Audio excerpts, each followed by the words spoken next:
கேட்டு இந்த மாதிரி பேட்டி கொடுத்துட்டு போகிறாங்க. அப்புறம் காங்கிரஸ் கட்சி அதனுடைய பொதுச் செயலாளர் வந்து பேசிட்டு போகிறாங்க, சிபிஐ விசாரணை வேணும் அது வேணும்.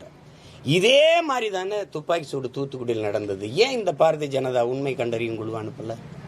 ஏன் இந்த காங்கிரஸ்? இது உயிர் அது உயிர் இல்லையா? அது மக்களின் பிரச்சனைக்கு போராடி சத்தான், மனு கொடுக்கத்தான் வந்தான். ஸ்டெர்லைட்டு எங்களுக்கு நிலம் நஞ்சாகுது, நீர் நஞ்சாகுது, எங்கள் வாழ்வாதாரத்தை பாதிக்குதுன்னு போராடி மக்கள் போராட்டம். அவன் வெகுண்டெழுந்து தன் உயிரை காக்க, நிலத்தை காக்க, வளத்தை காக்க வந்தான்.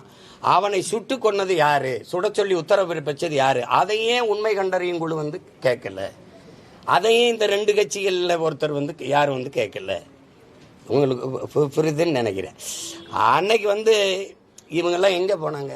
கொடநாட்டில் 5 பேர் செத்துருக்காங்க, உங்களுக்கெல்லாம் தெரியுமில்ல. கொன்னது யாரு? காரணம் என்ன? பேச்சே கிடையாது. ஆந்திர காட்டுக்குள்ள 20 பேரை இதே ஐயா சந்திரபாபு நாயுடு ஆட்சியில் கடந்த முறை ஆளும்போது சுட்டு கொன்னுட்டாப்ல.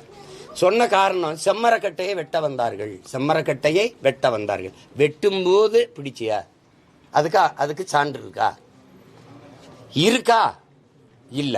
நீ என்ன பண்ண? சுட்டு மரக்கட்டையோடு கட்டையா எங்களை போட்டு போட்டுட்டு கால் மரக்கட்டையில் ஒரு எண்ணு போட்டிருப்பில 18, 19, அதே மாதிரி எங்க கால்லையும் போட்டிருந்தேன் பணத்துல. அப்போ ஒரு மரக்கட்டைக்கு இருக்கிற மதிப்பு மனித உயிருக்கு இல்லையாடான்னு இவன் எவனும் கேட்கல. அன்னைக்கு வந்து எந்த மத்திய அரசு உண்மை கண்டறியும் குழு எதுக்காக சுட்டா ஏன் ஒருத்தனும் கேட்கல. நீ என்ன கேட்டு